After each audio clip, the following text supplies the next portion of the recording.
My name is Manik Govinda, and I'll be chairing this morning's session. I'm an artist-producer, but I also am on the steering committee of the Manifesto Club, and we've done a lot of work on how the public space protection orders are starting to affect rough sleepers and the homeless. So it's an issue that I'm very interested in. And also because it's 50 years ago when Ken Loach's amazing film, Cathy Come Home, was broadcasted on television in 1966. And I actually watched that film again about a week ago, and still an incredibly powerful film, both in terms of its subject and content, but also formally, and how it blended documentary with real-life social narrative with fiction. An absolute work of genius, in my opinion. And BBC drama has taken a great step backward since then, if you ask me.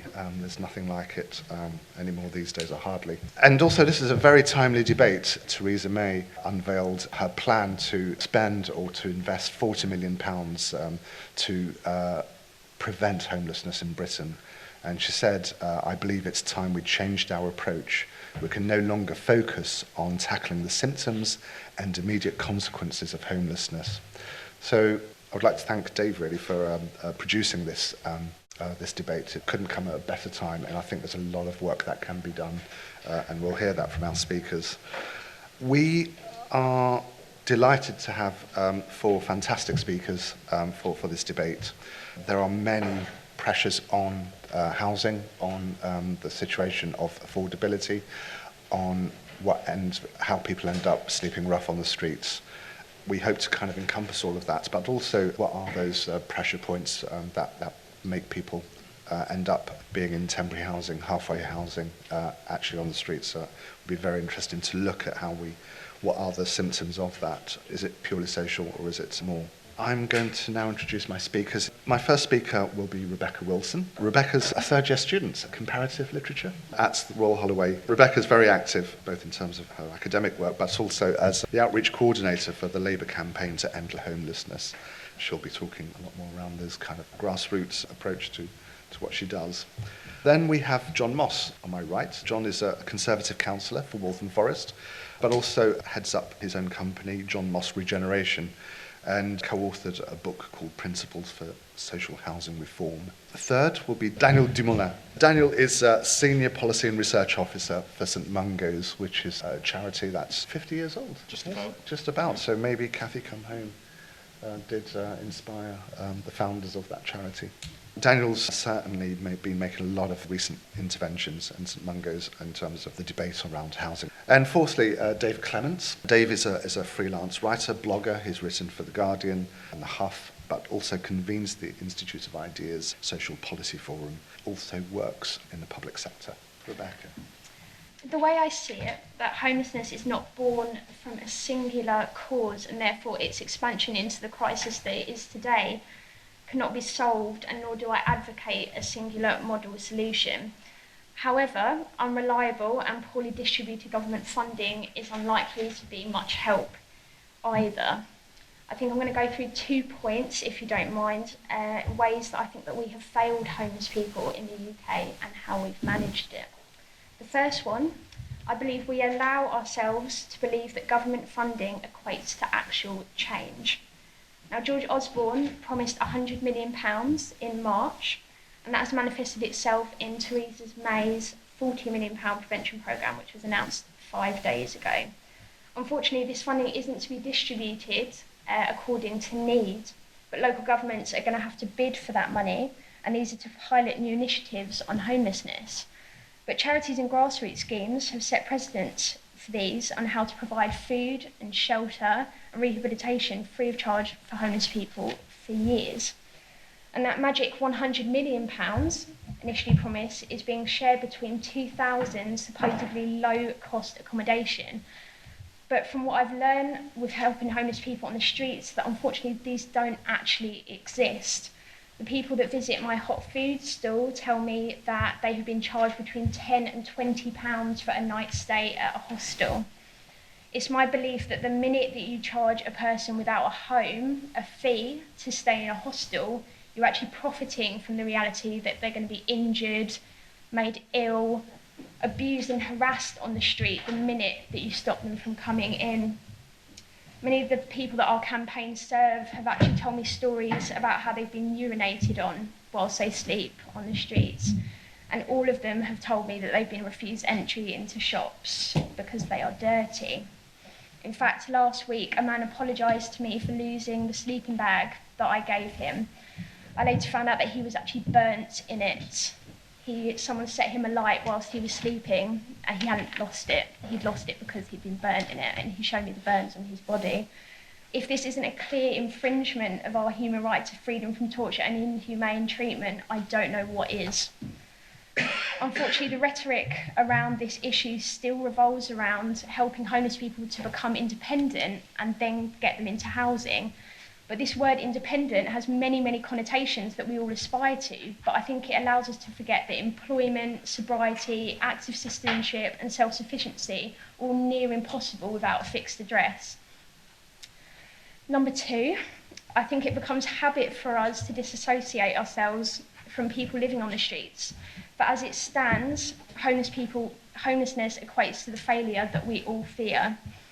For us, I think it signals an inability to live up to the societal standards of success, happiness, fulfilment that are set from us. And unfortunately, that attitude is bred from a complete misunderstanding of how quickly human life changes from every day. We haven't yet reached the point of national consensus that housing is actually a human right. We failed on that score because we still live in a society where we favour a hierarchy. Yet none of us are actually immune to the causes of homelessness. For example, Crisis had a review in 2008 called their Valuable Lives Review, and actually 57% of the participants would have considered before they became homeless that they had a life that was positive and stable, and it was based on either independently sustained relationships or supportive relationships. They had a life before they were homeless, and actually 77% of people before their homeless experience had led lives which they valued and had largely chosen themselves. The homeless people that I meet, they do have mental health problems that lead to conditions such as alcoholism and drug abuse, but hundreds of homeless people that I've met, I can count on the fingers of one hand where that's actually caused their homelessness. Instead, it's actually been exacerbated by the fact that they now live on the streets. I am genuinely pleased that the government deems homelessness crisis as serious enough to warrant a select committee. However, it seems an uninformed decision, considering that many of the answers that ministers seem to be searching for and spending so much money to find are actually in the wants, needs and thoughts of the homeless people on the street. Had they actually gone to talk to them, they would find out how to stop this cause of homelessness. We dwell too much on the shortage of affordable housing and the horrific drop in the building of social housing, which, if you're interested, there were 200,000 social houses built in the 1950s, and that has now gone down to 24,000 in 2015. Affordable is a foreign concept to homeless people if they're focusing on how to survive from day to day. If only we could exercise enough compassion to understand that people deserve a home by virtue of being human. I'm uncomfortable with the idea that people need to beg on the streets and justify their existence as human beings just because they don't have a home. Why am I or you more deserving of a home than her? What does she need? What do people need to apologise for when they're begging?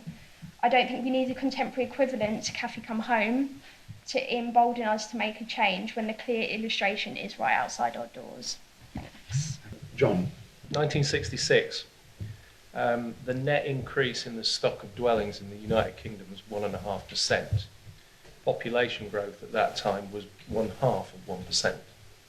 In fact, since 1890, the net increase in dwelling stock has exceeded population growth by between 0.5% and 1.5% every single year. Population growth in the UK actually declined to zero in the 1970s, the early 70s, only picking up again in the 80s, before increasing rapidly in the 2000s, specifically after 2003. And it was only in the period after 2008 that population growth actually exceeded the net increase in the number of dwellings after building completions fell rapidly as a consequence of the 2008 crash. Now, the time when we built the most homes wasn't after the Second World War. It was between the First and Second World Wars. And it wasn't councils doing that building. In London, the private sector was building between 50 and 60,000 properties every year. Councils barely managed 10,000. Councils did build more after World War II, but they also demolished a lot of homes in order to do that. And actually, private sector housing was the thing that collapsed the most. So in London, again, councils were building 20,000 homes a year net, private sector 10,000 homes net. Contrast that with 1934, when the total London build was nearly 80,000 homes. If we contrast those two periods in terms of what was built, I'm afraid to say the post-war builds haven't really stood the test of time. My council knocked down 3 estates in the 1990s, none of which was more than 30 years old. It's about to knock down 2 more that are barely 40 years old. Contrast that again with the Victorian terraces, the Edwardian mansion blocks and the suburban semis, still going strong, being adapted, improved, renovated, loft converted and extended all across the country. And it's a good job they are, because we really would have a housing crisis if they weren't. And you can understand why we have a housing crisis. Because not only are we not building enough homes, the homes we are building, the homes we did build, were the wrong sort of homes and in the wrong sort of place. Increasing population is a factor in this crisis, and given the point at which migration started to really soar in the UK, coincides with the start of a very substantial increase in the rate of increase of house prices to unsustainable levels around the early 2000s. Then immigration has to be seen as part of the problem, but it isn't the only one, and it isn't the main cause of the problem. We have enough homes in the UK, but they're in the wrong place and they're of the wrong type. So it's not so much that we have a housing crisis in London and the South East and various other hotspots. We have a jobs crisis in the North and the Midlands and Wales and other regions. Prices in those regions are high relative to incomes, though nowhere near as bad as it is in London. But that is because those prices are being supported by, I would say, excessively high senior level public sector pay, or people who move out of high value areas and take their equity with them. Because you only need 2 or 3 people to pay a lot more for a property for the whole area to be seen by the local valuation practitioners as having that value. But wages for most people in most of those areas are way too low to afford those prices. So we've created a have and have not situation. The question is, what do we do about it? Well, I think we do need to grow our regional economies. And that will take some of the pressure off the hotspots of London and the South East and some of our regional cities. But we need to look at every option available to us.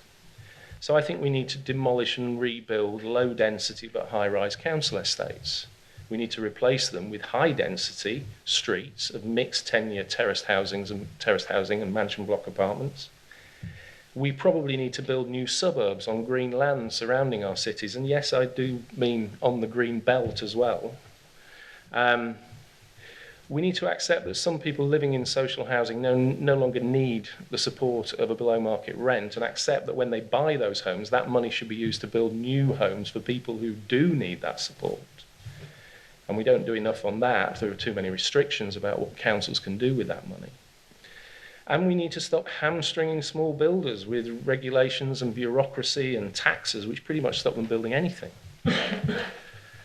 In order to do that, I think we need to get the planning system back to something more like it was in the 1920s.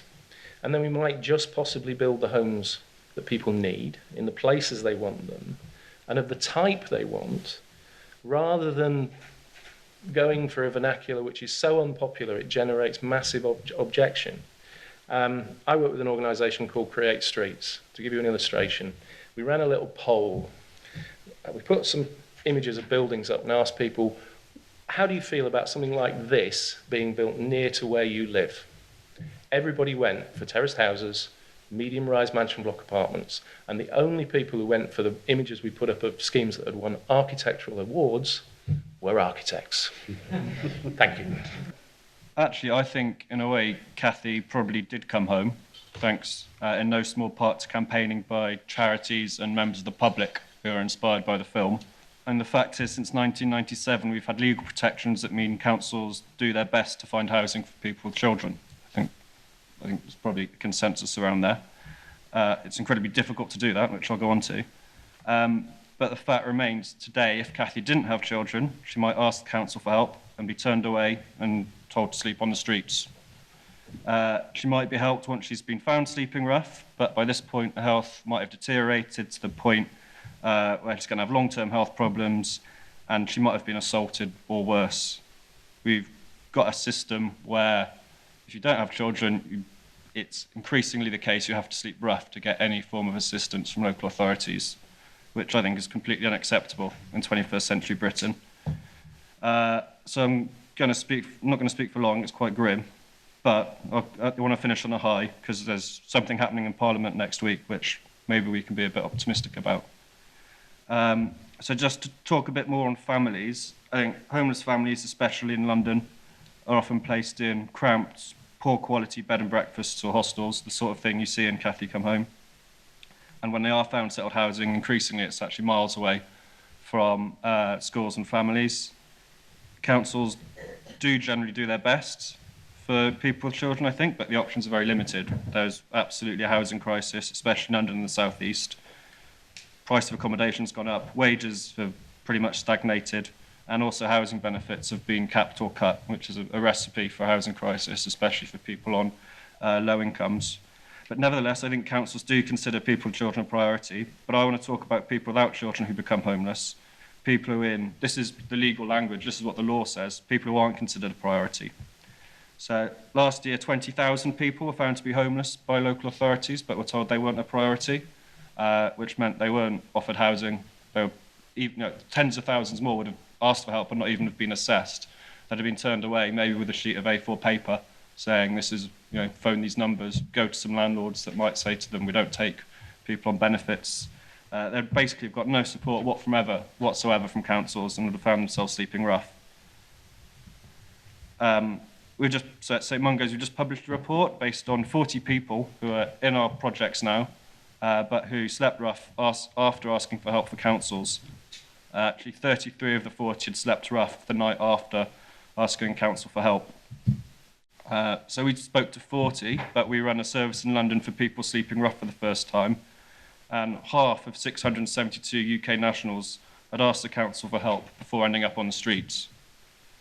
One of the 40 people I talked to was talking about going to the council for advice for homelessness, and he said, this is a quote, "I felt ashamed of myself that for the first time in my life I'd actually sat there and asked someone for help, and it was like I didn't even get paid attention to. I felt a little bit heartbroken." And then what happens to people on the streets, I've heard this before, but another quote, "I've been beaten up a few times sleeping in doorways or even in cars. They smash the window in on top of you, spit on you, urinate on you, try and set you on fire. I've had all of these things happen to me over the years." Report we published on Wednesday, we found 129 rough sleepers had died in London since 2010. We looked at media reports, found a quarter of the people reported as dying while sleeping rough had violent deaths, typically being murdered or committing suicide, and their average age of death was 44. 5 of the people we talked to had actually gone to the council, and the council had said to them, "We can't help you now, go and sleep rough, you might get picked up by a street outreach team, then we can help you." And 9 of the 40 we talked to had considered suicide while sleeping rough. And one person we interviewed said, of when he was sleeping rough, "I didn't feel like a human, I felt like I was a stray dog, like I was a burden to everyone." So, I completely agree. We are dehumanising people who are homeless, especially people who are sleeping rough on the streets. So this is heavy stuff for a Saturday morning, but the good news is I think there is something we can do that actually might make things better. So I mentioned a vote in Parliament on Friday. It's for something called the Homelessness Reduction Bill. And it would mean that local authorities would have to offer, they wouldn't have to offer housing to everyone, but they'd have to at least offer advice and support to everyone who approached them asking for help with homelessness. They couldn't say, "You're not a priority, sorry, there's nothing we can do." It's not government legislation. It's been brought by a Conservative backbencher called Bob Blackman, but the legislation was actually drafted by Crisis, St Mungo's, and experts from academia. So it's a good piece of legislation. Because it's not government legislation, it's precarious as to whether it'll actually get through Parliament. So things are really bad at the moment, and I think it's a bit of an indictment of all of us that things are about to get this bad for anything meaningful to happen to address it. So 3,500 people sleep rough on any one night in the UK at the moment. It's a government statistic. And 8,000 people slept rough in London alone last year. But I think there is stuff we can do about it, and hopefully there's a bit of hope on the horizon. Thank you. David. I'll start by adding to the doom and gloom. I'll be talking about how homelessness is as bad today as it's ever been. I'll move on to talking about what the causes are and aren't, and some of the speakers have already spoken about that. I'll talk about what the proposed solutions are, including the new bill. And I'll look at what the problems with those solutions are and suggest some alternatives. So, homelessness continues. There are people rough sleeping, people living in hostels, in shelters, in temporary accommodation. There are those, some of them accepted by local authorities as statutory homeless, others turned away, as Daniel talked about. We have people who are called the hidden homeless, people living in overcrowded homes, people who are squatting, people who are sofa surfing with friends and family. We have those who are talked about as involuntarily sharing because they can't find anywhere else, and there are people travelling around London and other cities on buses at night. So, you know, that is happening. In terms of the stats, over the past 5 years, rough sleeping has doubled, and temporary accommodation has gone up by 40%. In 2015, there were 2.3 million households with concealed single people in them, so people who couldn't afford to live anywhere else. So, what's causing the problem of homelessness? There are two major causes. One is the housing market, the rise in prices. The other is welfare reform. That is often presented as the problem. There's a little bit more to that, because I'd argue that both of those problems at their root are about the economy. But those are the two major factors. In London, in particular, that's created an affordability problem. So in 2015, 30% of people who were accepted as statutorily homeless by their local authority were evicted from their private rental accommodation. That was from 4,600 people to 16,000 in 5 years, so it went up nearly 3 times. There are other reasons: people leaving care, young people leaving care, people who seek asylum, they get their refugee status and then they're evicted from their asylum accommodation. People who are discharged from mental health wards who end up on the streets. And relationship breakdown is also a big factor, particularly in Northern Ireland, where it's the biggest factor according to Shelter. So what are the proposed solutions? Well, the government proposes to build 400,000 affordable homes by 2021. I think most experts say we need 250,000 every year, so that's kind of not enough. Of those 400,000, half of them are starter homes, and 135,000 are shared ownership.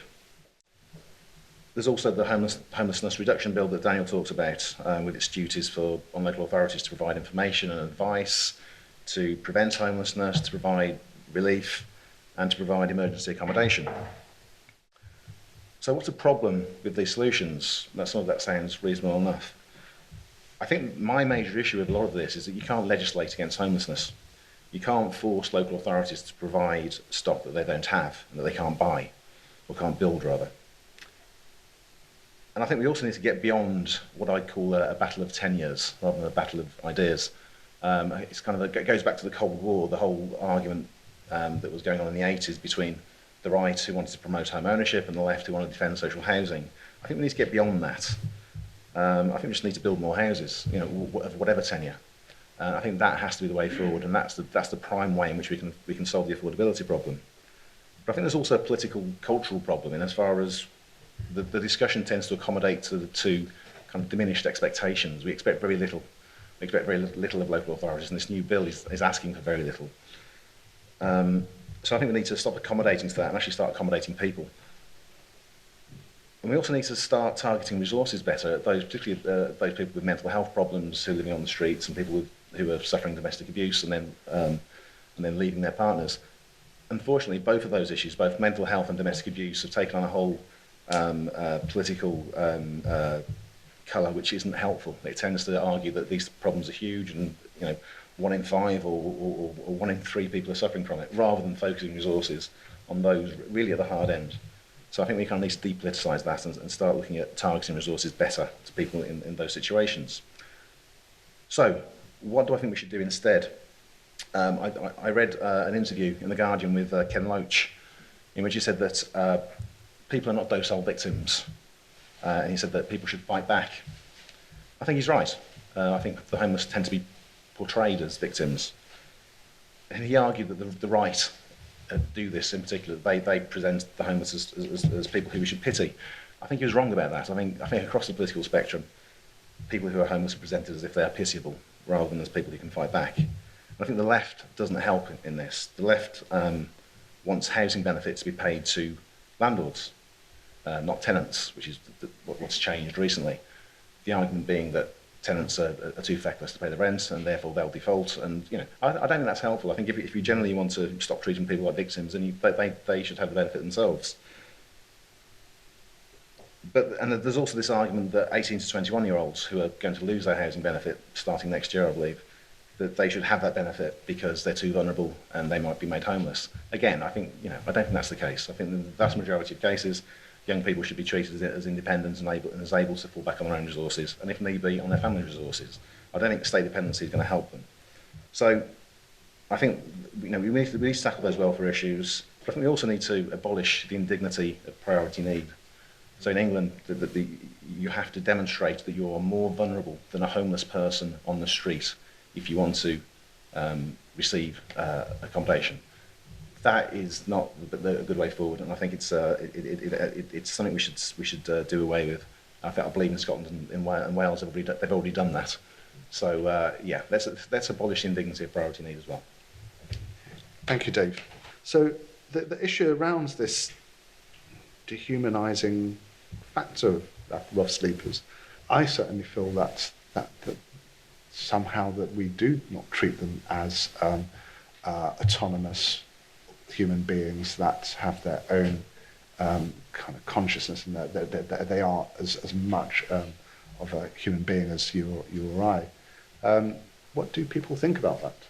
I think it's true. I've no idea why we dehumanise rough sleepers, but I think the answer is to make sure no one's sleeping rough. I mean, rather than trying to humanise people who are sleeping rough, let's just make sure no one's ever in that position. I had an experience a couple of years ago. There was somebody contacted me as a counsellor who was actually sleeping rough. She'd lost a child, infant child, and suffered mental health consequences from that, quite severely depressed, and I managed to get the street link people to pick her up and sort her out with accommodation.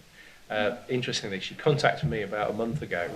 She'd been in, she'd got some support to get a deposit and get a rental flat out in just beyond the London border in Broxbourne, Waltham Abbey, and her landlord wanted to sell the property. He was being really decent about this. She's got twins now, and he said, "You tell me when you get yourself sorted out, and then I'll sort it out." I went to the local council. It's not my council; it's the neighbouring council, and I said, "Okay, this guy's being really decent as a landlord." He said, "Whenever she gets sorted out, he'll wait off until then." And they said, "Oh no, she needs to have an eviction order from the court before we'll even consider her for housing." And I think this is the point that you're making about the Blackman Bill, which is based on the Welsh government legislation, is that a council would have a duty at that point to at least give her some advice, not say, go away, stop paying your rent, get evicted. The landlord's going to have costs going to court, she's going to have the stress of that and everything. And really, it just, we've sort of narrowed this down, and I think it sort of started in the mid-noughties. We've pushed towards this idea that, if you're not in the system, then we really don't want to know. We'll push it to one side. I actually think there's an issue about how you define affordable, because I could give you 7 or 8 different examples of something that a planning department will consider affordable housing. I'm the chairman of an almshouses charity. We're building 20 new almshouses. My local planning authority couldn't get their head around the idea of an almshouse being an affordable house. It's the oldest form of affordable housing on the planet, apart from putting your elderly relatives into the next door shack. But what is affordable? The Labour government actually brought in something called the local housing allowance for housing benefit for new claimants, started in 2008.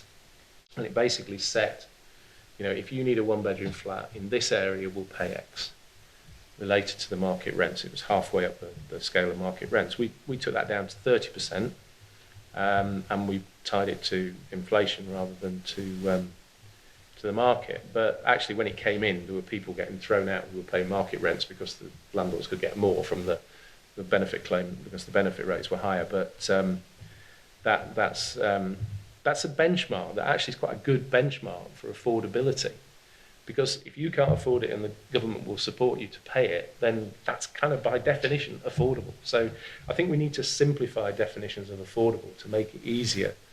And actually, Sadiq Khan, as Mayor of London, has picked up an idea that I've been bashing on about it for about 5 years. We should stop saying to developers, we want you to provide X% of your homes as affordable homes. Take a slice of their gross development value, give it to the local authority and say, you allocate that affordability, that chunk of money, off the market value for the properties that you want. If you want 10% of the properties to be 90% to be at 50% of the rents, then fine, that's what you get, or you want 20% of them to be at 25%. Let the local authorities decide, but make it simple, because actually it's taken us 5 years to get from buying a site to building 20 new almshouses in Walthamstow. And that is because of the time it took to get through the planning system. And I come back to the planning system. It's too complicated, it takes too long, and you're at the whim of a protest movement, and local councils are up for re-election if you're not careful. Very quickly, on the affordability issue, I agree. Affordable housing is a misnomer. I think it's 80% of the market rate is the definition. Well, it depends. That's the affordable rent product, capital A, capital R. Right. It gets very complicated, so I won't go into it. But I'm a planning consultant.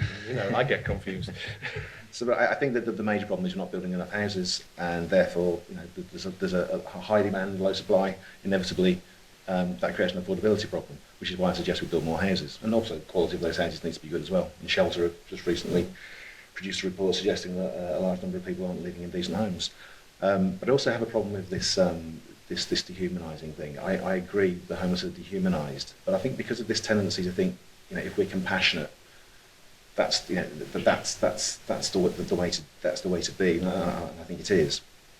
We tend to confuse that, and we can be quite patronising. I think being patronising can also be dehumanising.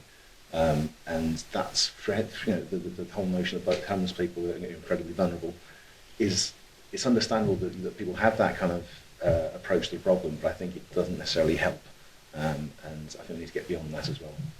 Okay, well, something to discuss further. I think if we're talking about preventative measures, then a debate needs to be had on affordability. But I think also if someone's already at the point of homelessness, then the definition of affordability is a non-issue, because we're talking about needing to put them in accommodation where, we're criminalising begging at this point. They need to raise £10 to £20 to just get into a shelter for a night. The concept of an affordable house just isn't in their realm of thinking at that point. And I think on the point of patronising, I think that also comes from an assumption of a person that has a home. When I speak to people on the streets, we're actually the first people that have spoken to them that whole day. I haven't found that they have felt patronised by being helped at that point. And also I had a comment from someone that actually ran a homelessness shelter.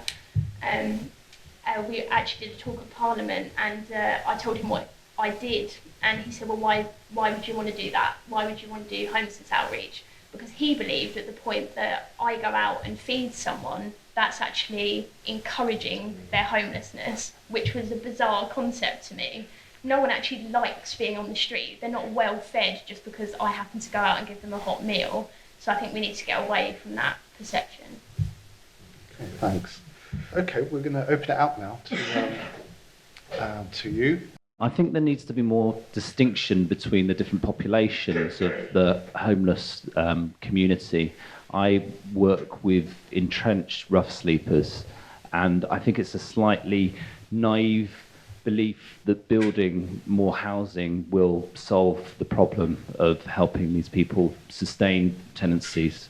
The majority of this group either don't have access to no recourse to public funds, or have quite severe enduring mental health problems like complex trauma or psychosis.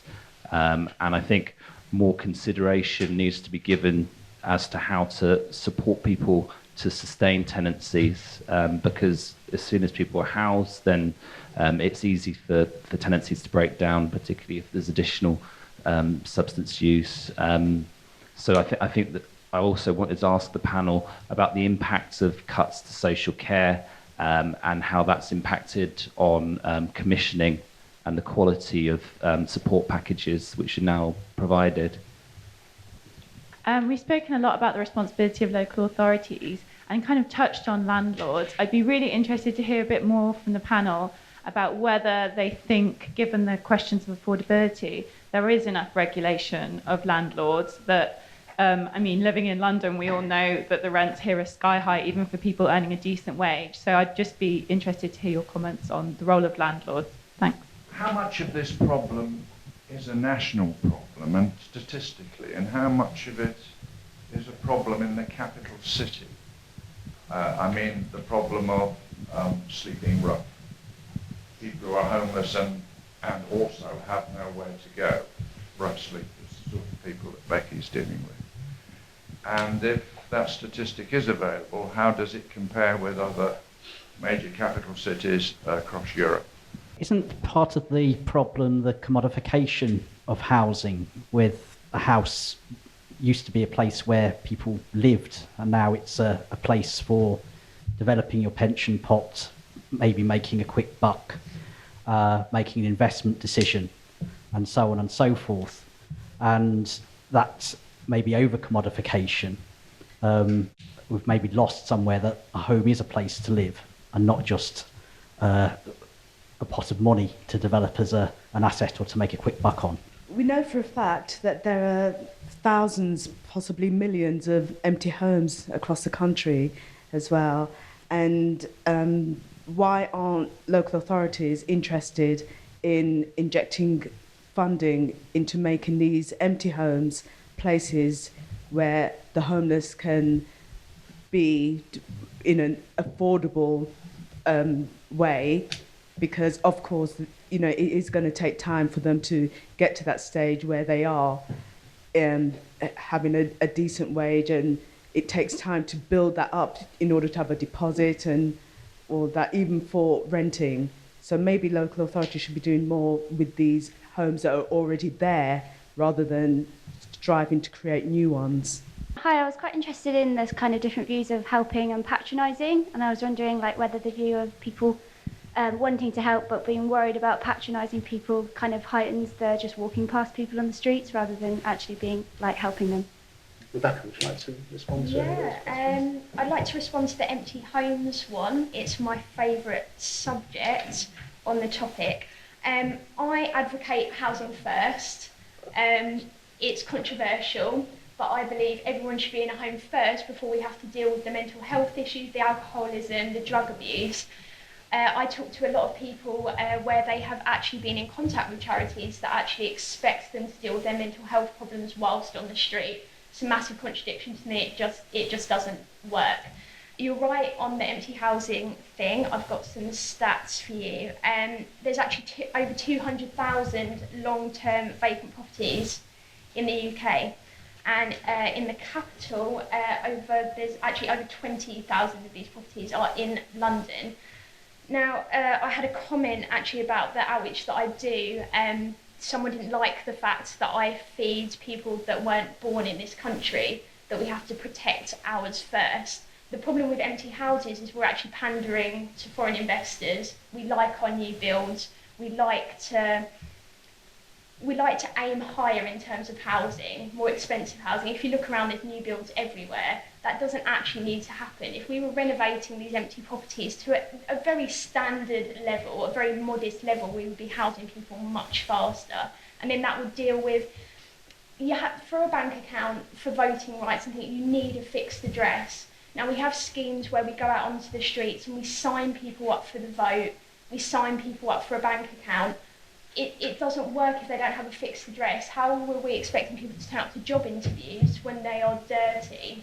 That would change if they had a house first. I just want to add something to that.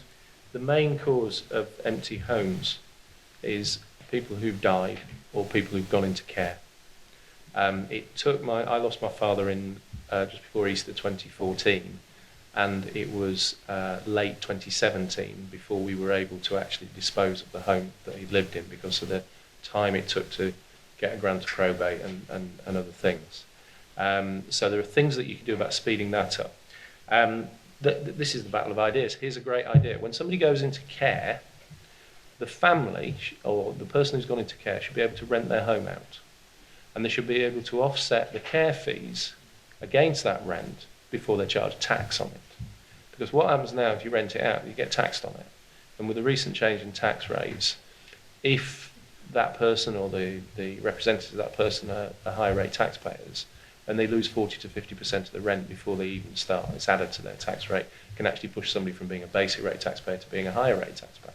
So I think you should get, if you've gone into care, your family home gets rented out, you should get tax relief on you should be able to apply all of that rent to the care home fees. If there's any left over, it's unlikely there would be, then you pay tax on it. But that's an idea for me.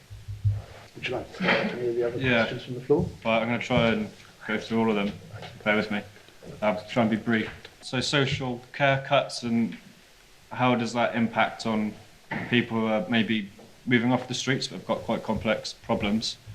I think as you work in the sector, you probably know that the group you work with might go into hostels, maybe go into a private rented flat or a social housing, but then come back again because the support's not there. I don't know if local authorities really have got a grip on who should be funding that support for people once they're in accommodation, and it needs to be long term.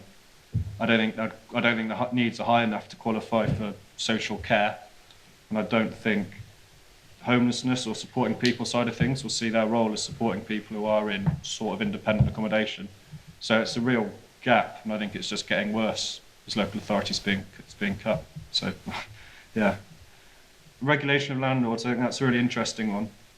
I think a real problem in this country is we've got lots of landlords who basically have no idea what they're doing when it comes to renting out a property.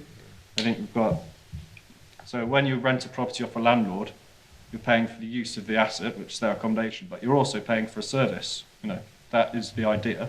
But my experience, it's ridiculous. I'm sure they've got absolutely no idea of half the regulations they're supposed to be sticking to.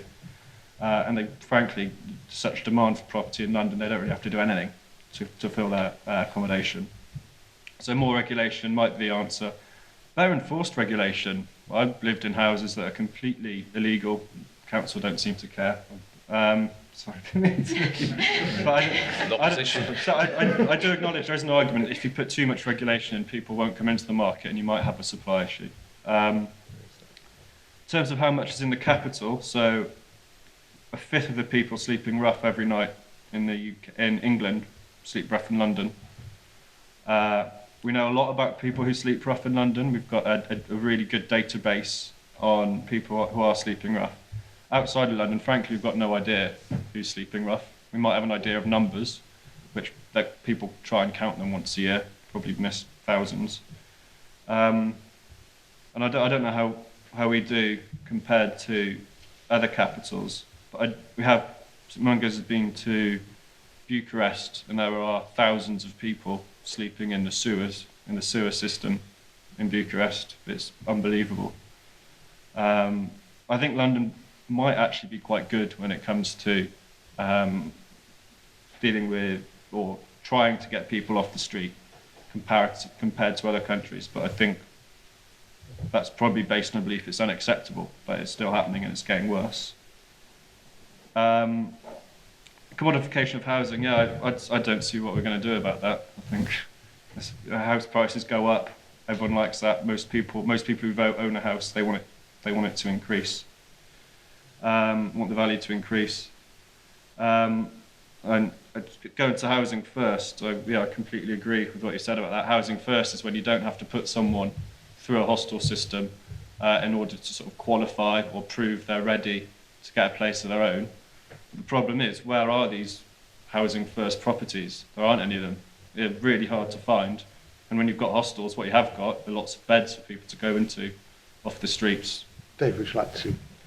Yeah, the homelessness problem is a national problem, but it is particularly pronounced in the capital. As Dan was saying, the sleeping rough issue is particularly pronounced in London, and the stats are notoriously difficult and unreliable. I think most local authorities don't actually count how many people are on the streets, they estimate it. But I think it's something like a third of those sleeping rough tend to be in London.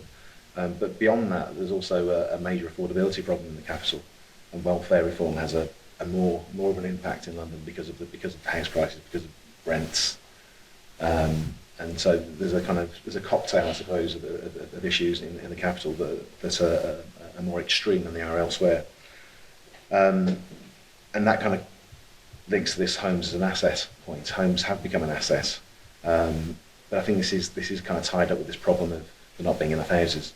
And inevitably there's this speculation around those houses that do exist, and they do become an investment, which as I kind of alluded to earlier, I think it's an economic problem. It's because there aren't any better places for investments that the housing market tends to soak up speculation. So yeah, that's a big issue, but it's not unrelated to the homelessness issue. It's only by building more houses that you solve the affordability problem, that rents start falling, that house prices start falling, and then you get fewer people losing their homes. So it's not unrelated. It's not a luxury. It's an important part of the solution, I think. Having said that, it isn't just a bricks and mortar issue. Mental health, I think, is an issue for something like half of rough sleepers, and substance misuse, and these are all major issues. And the cuts to local authority funding don't help in any way. Social care, support of local charities, that is all being cut. And inevitably, that means that a lot of the things that we're talking about intervening earlier and trying to prevent these problems, is made much more difficult, because as much as local authorities and public services talk about prevention, because of the reduction in local resources, inevitably they're constantly firefighting. So yeah, that doesn't help either. Yeah, I just wanted to add something about. There'll never be enough money in the system for the NHS. There'll never be enough money in the system for social care. But we live in a constrained financial environment, and councils were allowed to increase their council tax by 2% this year, provided they all went into adult social care, and almost every council in the country did that. I wanted to come back on the point about that Dominic made about landlords. Back in 1982, I think it was, about 84, when the 81 census data came out, there were approximately 100,000 people living in 100,000 households living, which were privately rented, and that represented less than 10% of all the housing stock in England. That was down from 90% in 1911. The 88 Housing Act, which created the short-haul tenancies, effectively led to this rejuvenation of private renting. And there are now 4 million privately rented homes in the country, which is about the same as the total of all council and housing association homes in the country. So it is now it's either the second largest or almost equal with councils and housing associations in terms of a tenure. But as you said, a lot of those landlords are amateurs.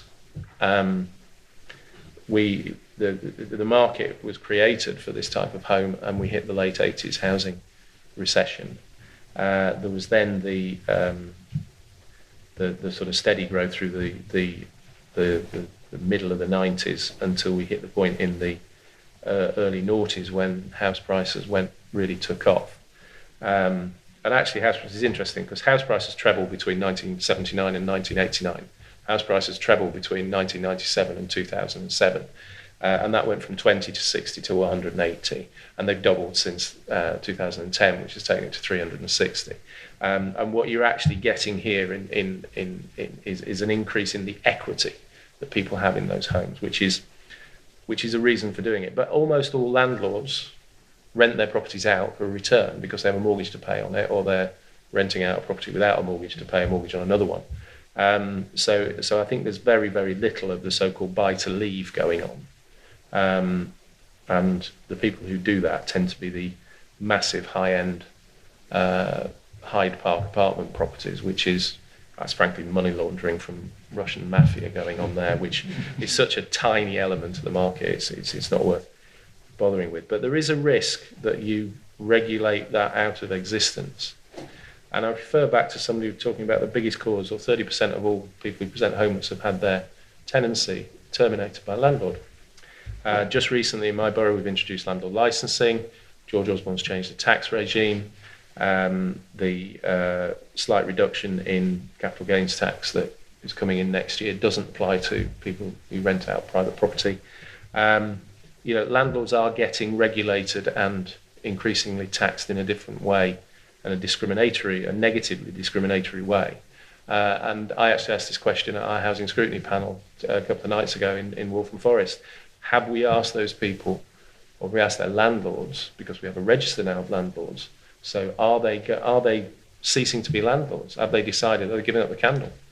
Is it not worth it anymore to put their pension savings into housing and rent it out and provide homes for people because of the excess regulation? I think it's an interesting question. I don't know the answer, but I wonder if this increase in the number of people who are being made homeless because their tenancy is ending is in part, not wholly, but in part driven by that excessive regulation of landlords at the margin. I mean, just to come in there, that's okay. Sure. And George Osborne purposefully increased the tax on transactions for private landlords to get rid of a bubble. He thought there was a bubble rising in buy-to-let. And on the income.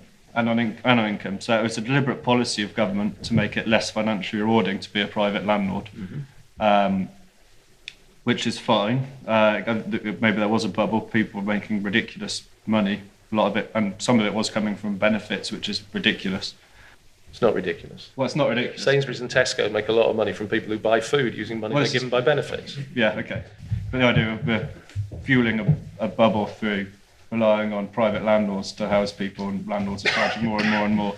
But I think the answer is social housing, quite simply, building social housing. Oh, look, a fox, yeah, not we're not building enough homes, actually, sorry. But I think that was the problem is... distraction. And you talk about relying on private funding for to build houses, but the price of land is so high now, and if you're private, you need to make a return. So how are we going to get... And house prices probably might be going down in London at the moment. The bubble might have burst. So how are we going to get investment? Okay, can I just add something, just very, very quickly? I'm a conservative, I'm a chartered surveyor, I'm a property developer. The way the private house building market plays the system through viability assessments, they overpay for land, they then effectively tax avoid by not providing enough affordable housing by using the viability assessment system. It's rotten, it stinks, it needs to change. And I'm a Tory. Right, I want to go back out to the public. Building more houses for some people isn't the answer to their problem. There are health problems and social problems and family problems. Just giving them another house somewhere that they can't afford doesn't solve their problem. I read an article a little while ago about Germany, and for a long time they have been, because it's all about private landlords and the amateurs that you describe, but there is other countries in Europe where there is a major investment companies that actually invest in owned dwelling stock for tenants. And then there is a cap on the ceiling of how much they can ask for the rent. There is also, the tenants is much more protected. They can't just get rid of them, etc., etc. And I think that perhaps there is a couple of investment companies in England. I read recently that they're actually thinking on taking on this idea of block investment on dwellings, and perhaps to be more protective as well for the tenants, because it's incredibly precarious for private tenants, the way they depend entirely on the private landlords, and how easy it's to get rid of tenants as well, just by giving them 3 months notice. And maybe they sort of decorate the flat again or the house, and then they actually raise the rent and so on and so forth. It's very much protecting very much the private landlord as opposed to the tenants. And I am a great advocate, and I will always be, even though I am the owner of a house which has a huge equity by no fault of my own, just because it's so expensive to live in South East London. I look at my house, I'm Spanish, and I look at my house as a roof over my head, as an intrinsic need of every human being. My husband is English, and he looks at the house as an investment. And 30 years later, we're still actually having arguments about it. But I thought if perhaps you're aware of, I mentioned Germany, I think there is other countries about this sort of block dwelling for tenants. Thank you. What about the other side, where tenants stop paying rent and you can't get rid of them? It goes on for years. So that's the other side. Is there any evidence that people sometimes end up on the streets because they can't stand the mental health system and they're escaping from being on section and being forced to take antipsychotic drugs with terrible side effects? Is there any anecdotes that support that idea? Can I address the question that was asked earlier as well, actually? Yeah, sure. About whether a fear of patronising people actually deters people from going out on outreach. I think it actually goes hand in hand with the argument whether we feel responsible for helping these people. I would argue that yes, we are responsible for helping people that no longer have a home. I get a lot of comments when people try and go out on outreach with me is, well, what do I say to these people? How do I approach them? I think I need to remind them occasionally that they are actually just human beings, like us. You just talk to them. And like I said earlier, when we go out on outreach, we're very often the first people to have spoken to them that day. And I think, outreach is the best short-term way of feeding and clothing people whilst we are still massively indecisive on how to solve this problem. Also addressing the question about running away from a system, I've met lots of people that have actually run away from home, fairly young people, and they are in abusive homes, in abusive situations, abusive relationships. A lot of people would argue that they're actually making that choice to still go out and live on the streets, and that's actually their doing. And I think that's an attitude that we need to change. We need to change the way that we deal with mental health, abusive relationships, domestic abuse, how we deal with those issues, and then we wouldn't blame these people for running away from that, because it's not caused by them, it's caused by a system where we're actually failing people right from the beginning.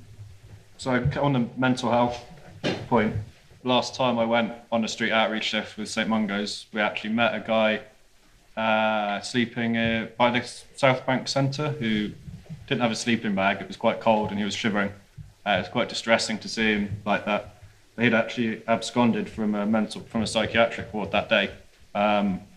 He was returned there. So yes, it does happen. I haven't been out that many times, but I've seen it happen myself. So it must happen a lot of the time. But I think there's probably more people sleeping rough on the streets who should be either, possibly in a psychiatric ward or at least getting proper support from mental health services. We did some research, found that 4 in 10 people sleeping rough have got mental health problems across England.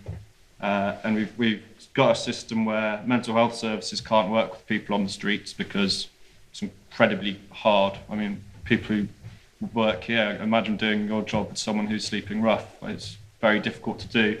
You need specialist teams to do it. And then because people can't get help for problems they've got, mental health problems actually get worse. And so things deteriorate to the point where someone needs to be sectioned someone's a danger to themselves or the public. And for lots of people, that's the way off the streets. You get so ill that you have to be sectioned because you're a risk to yourself or others. So I think that is sickening, really. And I think it's probably a result of this consensus we've had that we should be getting rid of mental health beds. But I think this thing that's happening on people being stuck on the streets with mental health problems is maybe an argument for opening up that debate again, thinking we don't want old institutions, we don't want asylums, but have we actually got enough mental health beds? Dave, would you like to? I like to question this notion that people blame the homeless for their predicament. I don't think that's really true. I think it's a bit of a straw man. I think we're set up to think that's the case, and therefore anybody who goes in and works with homeless people have got some knowledge that the rest of us don't have. I don't think that's the case. I think there's a real, a kind of politically correct kind of notion that isn't helpful in this discussion, and this notion that mental health is widespread. I think that I'm doing a session later on children's mental health, and it suggests that 1 in 10 children have mental health issues, and similar kind of stats are used for adults around domestic abuse. We hear that 1 in 4 women are affected by domestic abuse.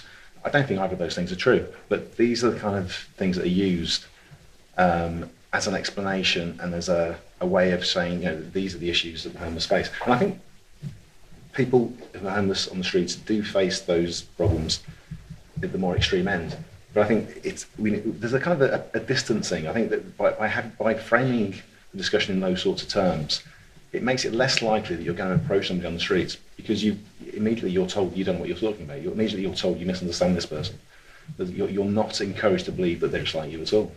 They're being pointed to as this vulnerable individual who needs to be protected from the general public. You misunderstand them. So I think we need to I think that needs to be challenged. I don't think that people do blame for their circumstances. I think people are actually quite compassionate.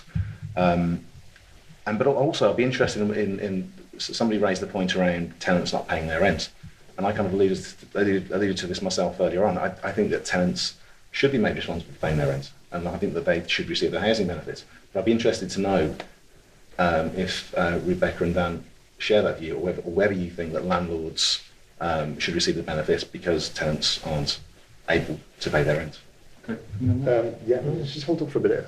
But yes, I'd like you to respond to that question. John, would you like to pick up from? Yeah, the middle two comments were quite interesting. To me, I'll leave these guys know more about the sort of mental health stuff, although I thought Dominic's point was great. Yeah, I remember when we used to have insane asylums, and we got rid of them because they were horrendous places, and we replaced it with something. And it's what's the famous word? You think things are bad now, just wait until the government gets involved. It's you have to be careful with these things. You make policy changes normally from the very best of intentions, from whichever side of the political debate you may be on. And they have consequences, and quite often you don't know what they are. So so the switch to paying rent to tenants rather than to landlords is about empowering people and giving them more responsibility in the hope that they will become more responsible. That may not be possible with people who have problems, and it is possible for a landlord to ask for a council to pay the rent direct in those circumstances. So there is a way of managing that process. The lady from South East London who mentioned institutional investment in housing in Germany.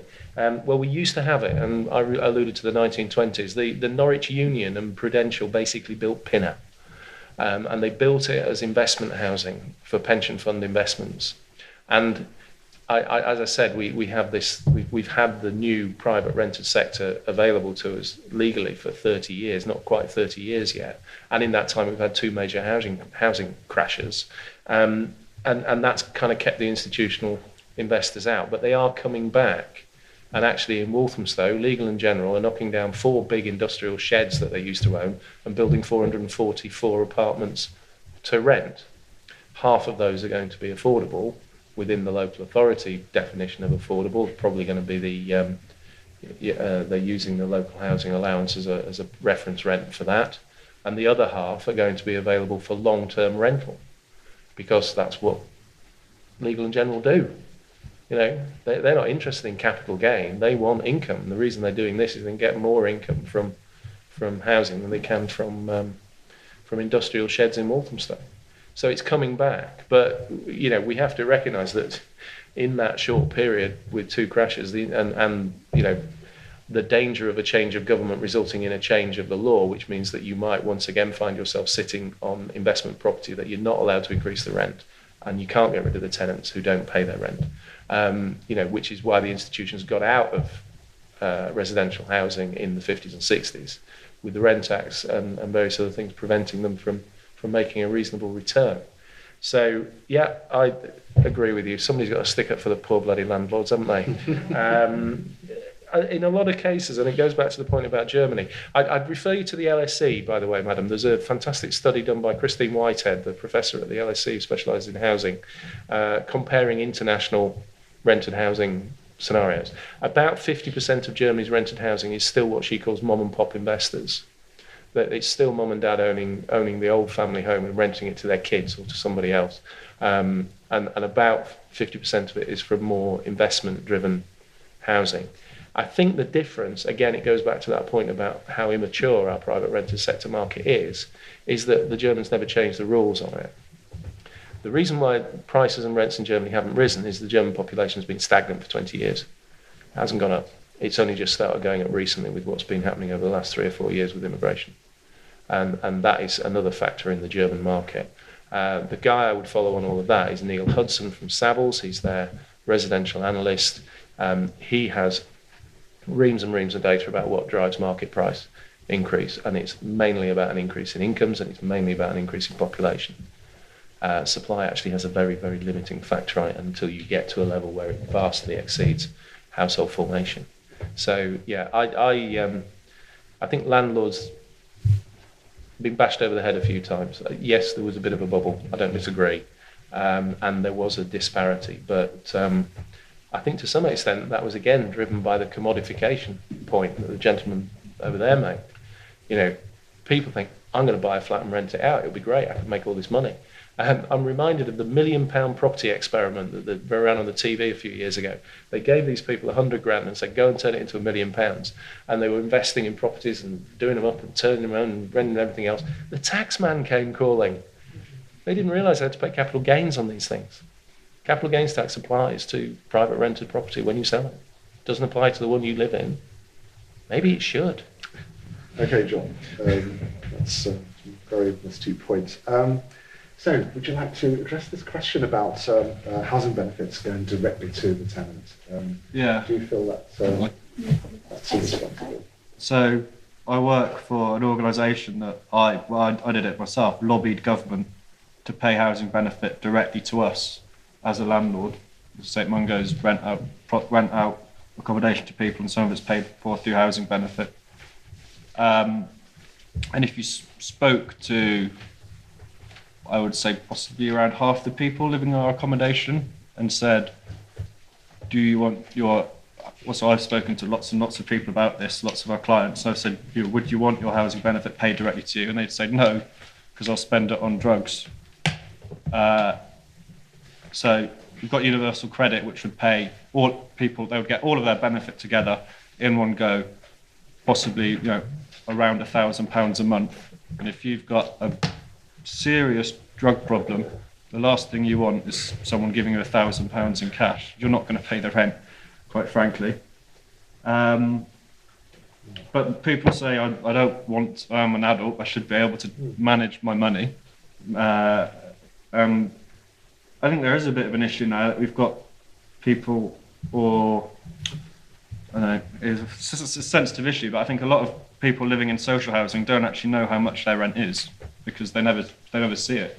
They don't deal with, it doesn't happen. People don't deal with rent, which is actually a bit of a problem, I think, when people, maybe they're affected by a bedroom tax and have to leave social housing, and then suddenly they start having to deal with paying rent. And if you've never done that before, it's quite difficult. I think I had to first start doing it when I was a student, and I regularly messed it up.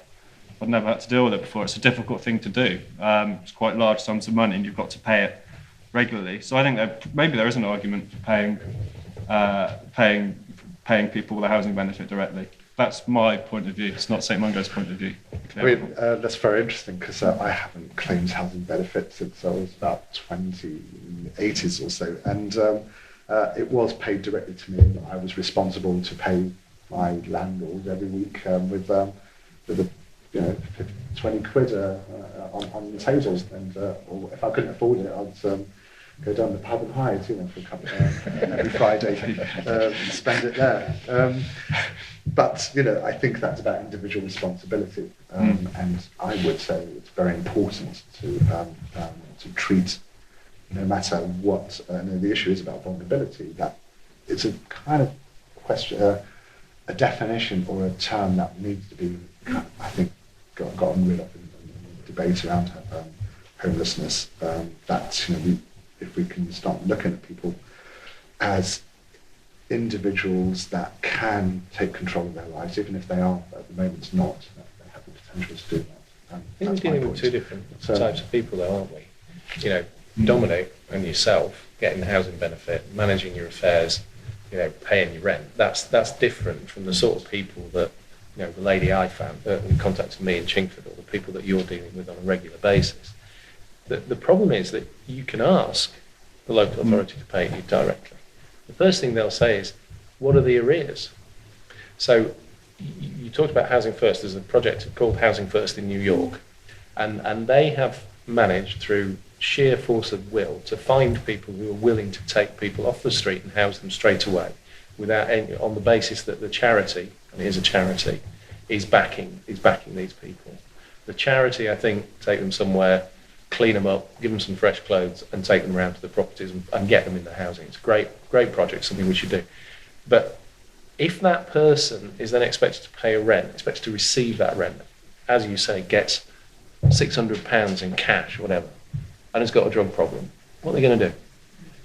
You've got to get that system working immediately for people like that, so that the landlord, the property owner, has some comfort that money's coming in. So get it paid to St Mungo's as an intermediary maybe, or get it paid directly to the landlord.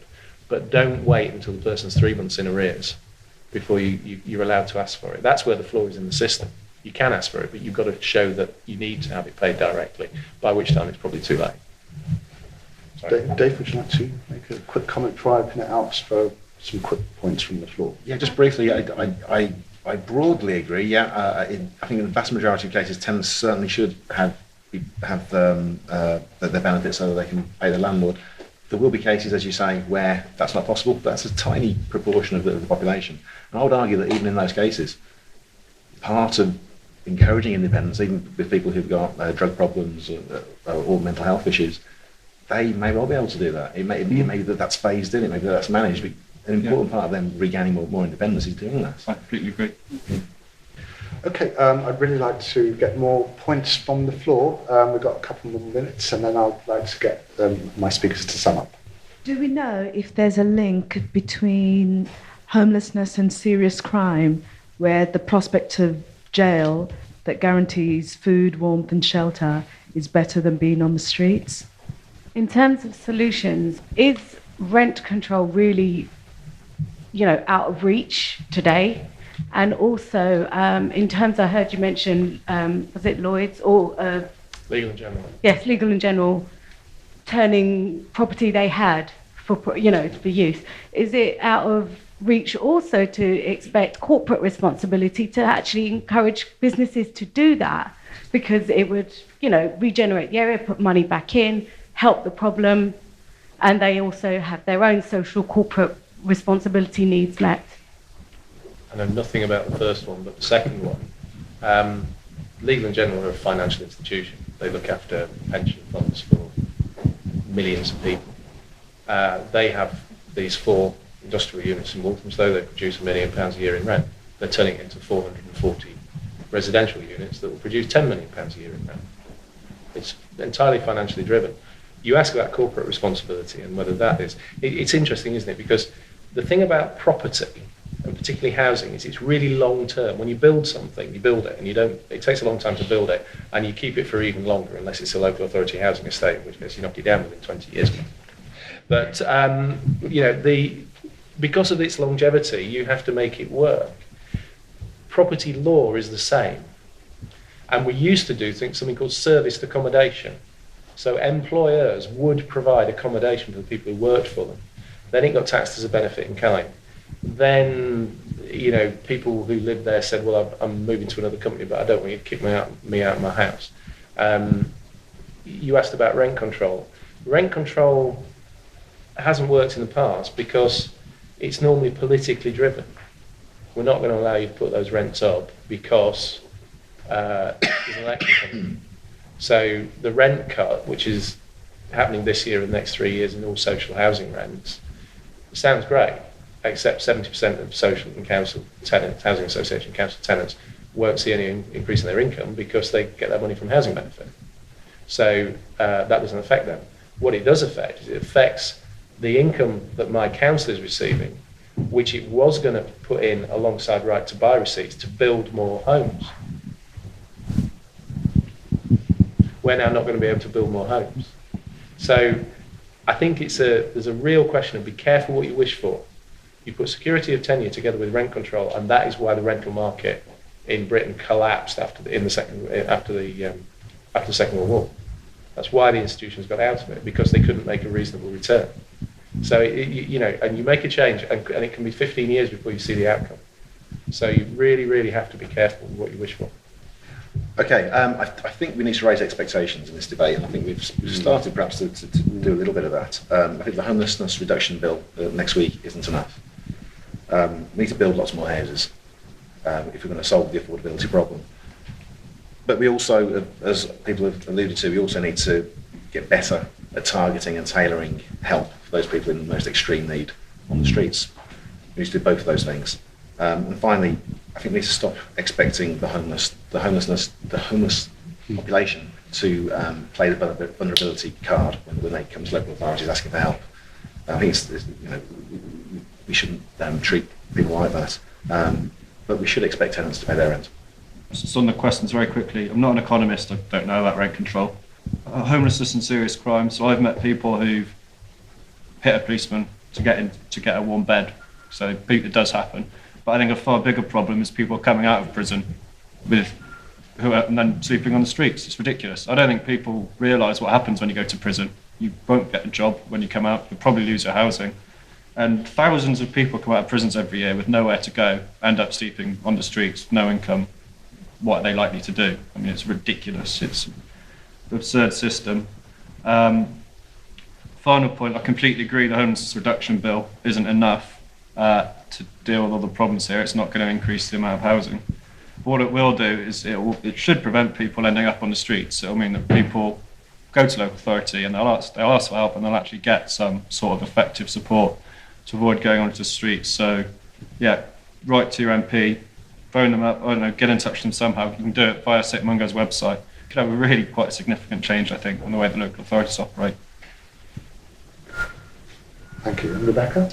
I hope I haven't come across massively doom and gloom in my opinion of this. I think we do have the potential to be massively compassionate towards homeless people, but I think at the moment it is orientated towards giving a pound here and there when you see homeless people on the street, rather than actually going out and helping people actively with outreach. And I think that is massively important. And the idea of vulnerability, we don't need to change the facts. I think we actually just need to change our attitude. These people are vulnerable. They do have mental health issues, and that's nothing to be ashamed of. And I don't think that needs to put people in a vulnerable position in order to get housing. We just need to recognise them as vulnerable people. And schemes like Housing First do work. They've worked abroad, they've worked in Canada, and some towns they've completely eradicated homelessness in those towns. So I think it's something that we should aspire to. John, okay. It's time that people of my generation and a bit older recognise that there's a real problem for their kids and their grandkids, and for everybody else's kids and grandkids. We absolutely must build many, many, many more homes. The green belt should not be sacrosanct. Council estate should not be sacrosanct. Nothing should be sacrosanct. We have to do a lot of most things and a little bit of everything if we're going to solve this problem. Okay, thank you. I'd like to make a final sum up to that. For me, the situation is that while we can deal with the symptoms on the streets, and human compassion is such an important human form of action, but thinking bigger is really important. I would disagree about the term of vulnerability, but I also think we didn't really tackle it fully, but the green belt cannot be sacrosanct. It really does need to be seen as an opportunity to build more housing, and that would make a big difference. I would like to thank my four speakers. I think there's some really very interesting, very important points, and hope that we can take this debate further in terms of you, the public, to get to start taking actions on some of these points by writing to your MP, by lobbying, by petitioning, by taking further action. So, Dave, John, Rebecca, and Daniel, thank you very much.